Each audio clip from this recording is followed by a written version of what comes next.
Are you buying a used Mac Mini? How much should it cost?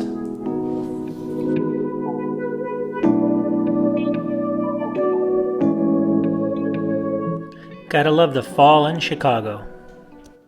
What's up? So what we're going to do today is we're going to look at Mac Minis, and we're going to look at 2012s, 2014s, and 2018s, and we're going to see how much should you spend on a Mac Mini right now if you're going to buy one used. What's a good price? So we're going to look at the different prices, what you get from each model, and where you should probably consider buying one. And anyways, this is going to be a video like I do. If you guys are used to my videos, you guys know how I operate. I go ahead and show you what I think the pricing should be. I'll show you some examples on eBay and stuff. But if you're looking for a used Mac Mini, and again, I'm going to start with 2012, maybe 2014, all the way up to 2018. And if you guys do watch my videos, you guys will know this is a 2012 and it's got an SSD in it. I have a bunch of videos on this, so you can check them out on some of my other videos that I put up. Pretty good unit. Obviously, would I buy it right now? That's the question, and that's what we're going to get into. It all really depends on how the price is and if the price is really good right now. So let's talk about it. Let's go. All right, for starters, let's take a look at this chart. So this is the supported Mac OS releases for all the Mac Minis, and it goes all the way back to 2005. But let's look at the far right of the chart, late 2012, late 2014, and late 2018. Those are the systems that we're going to try to see how cheap we can get them for. If you notice, late 2012 Mac Minis, they can go up to Catalina. If you look over to the left, it can be up to Catalina for the OS. The late 2014 can go up to Big Sur, so that's actually a good thing to know, and so can the late 2018, obviously. Now, you can patch these and get, sometimes you can get them up to Big Sur, but it might lose Wi-Fi capability on the 2012. Anyways, I just wanted to show people this to show them what's capable. Just you can pause this and take a look at this chart. All right, let's start with 2012 models. For 2012, if you're looking for like an i5 and that only has 4 gigs of RAM with just a spinning hard drive, not an SSD, no SSD, you're going to be looking around $230 like this one. 2012, this is the i5, 4 gigs of RAM. I don't recommend this because of the speed and things like that as far as the spinning drive, and the RAM is really low, so this probably wouldn't be a good choice unless you're going to upgrade it. If you're actually going for a 2012 and you want to go up to 8 gigs of RAM, and again, spinning drive, you're going to be around the $259 price range, somewhere in there. That's a good price for something that's going to be a decent, used machine. But really, again, you really want to find an SSD here. So you can maybe find an SSD in a model kind of like this, but it's going to be, if you really want to go up to the next kind of tier for like a, top of the line i5 with 8 gigs of RAM and a 256 hard drive SSD, you're going to be looking around $359, $340, $350, somewhere in that range is a good price. So for the 2012s, just keep that in mind depending on what you need and what you want there. But those are kind of what I would consider, average to good pricing. All right, so for the Mac Mini, we just went through the i5 2012s. Now I wanted to go just touch on the i7 2012s because these are kind of the highly sought after, Mac Minis from a long time ago, only because these had 4 cores. The ones even in 2014 only went down to 2 cores, so these could be really fast. What you're looking at here, this is the i7 model of the 2012 Mac Mini, and if you're looking at around 8 gigs of RAM and, possibly just a normal, small SSD drive, you might be around this $439 cost here, somewhere in that range. That would be what I consider a good deal. These are pretty expensive still for being a 2012. Now, if you wanted to upgrade to something a little bit more, what a lot of people use for like video editing now, even though it's a 2012, again, I don't know if I would do this myself, but it's an i7, 16 gigs of RAM and 512 SSD. This is going to be a fairly good price, $529 for a machine like that. It can, like I said, it can only run up to Catalina, but there's some tweaks you can do to run a little bit the newer OS, Big Sur, but you do lose the Wi-Fi capability. You have to kind of wire it in then. Anyways, take a look at this. This is the 2012s. These are fair pricing. All right, so for 2014s, believe it or not, these went down to dual core, so they're a lot less powerful.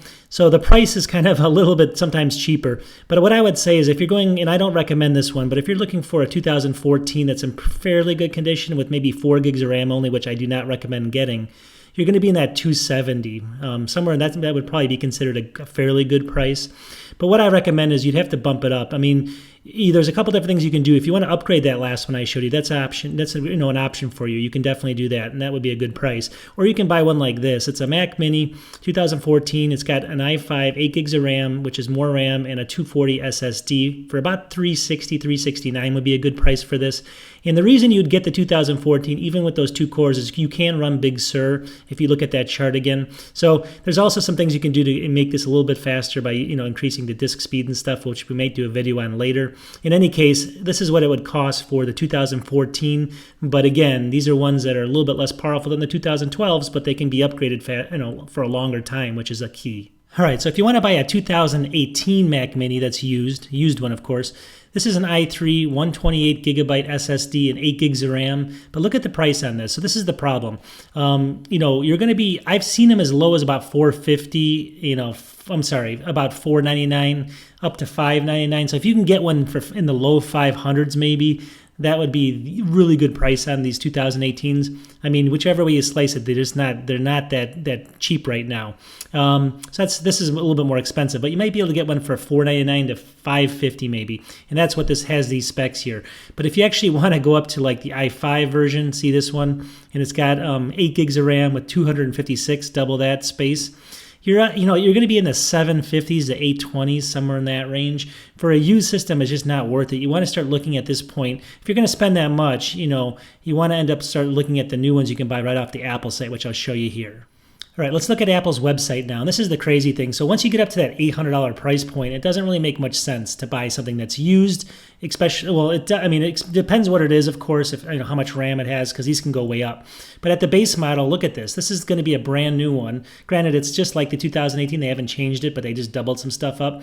But it's a 3.6. This is going to be the 8th generation i3, 8 gigs of RAM, and it does have 256 gigs of storage. And you can get that for $799 right now. So why would you buy it used for around $800, $750 when you can get a brand new one here for $799? And then when you start going higher than this, then you're starting to get up into this realm. When you get up to the a 6-core i5, you have 8 gigs of RAM and you have a 512 gigabyte SSD here for about $1,100. So now you're in kind of the MacBook area here at $1,099. So you have to really consider what you want to do there. I kind of recommend, unless you're doing video editing and stuff, and I wouldn't build out a big Mac Mini, and use that. It just doesn't make a lot of sense to me. I like to stay down here. If I select this one down here, like the 799 one, you might want to fool around with this a little bit, but you can see that adding another different CPU is not worth it. And then the memory, $200 to go up 16 gigs. That's kind of steep. Then we're at $999. So really, for this model here, the 2018, it's tough. It's really tough. I would almost go with the base model if that's what you need it for, if that's the system that you need. And then if you need something more powerful, I may not go with the Mac Mini here. It's a tough call, though, but I just want to show you what I think. All right, thanks for watching. You guys saw my recommendations. It's pretty easy. Obviously, it depends on budget, depends on what you're actually using these for. And, should you use the used one now with the new Silicon coming out? I do think, obviously, depending on what you're using them for, just browsing, basic 1080p video editing, even up to 4K, you might as well. You got probably 5 more years on the newer ones of these. The old ones are going to struggle with the OS updates, so just keep that in mind. But still a good value right now. And let me know what you think in the comments, and let me just kind of give me your overview of what you think of the 2012s, 2014s, and 2018s, or if you should just buy one new if you're thinking about a Mac Mini. And if you guys can help me and subscribe, it's going to really help me out. I'll talk to you guys soon. Peace.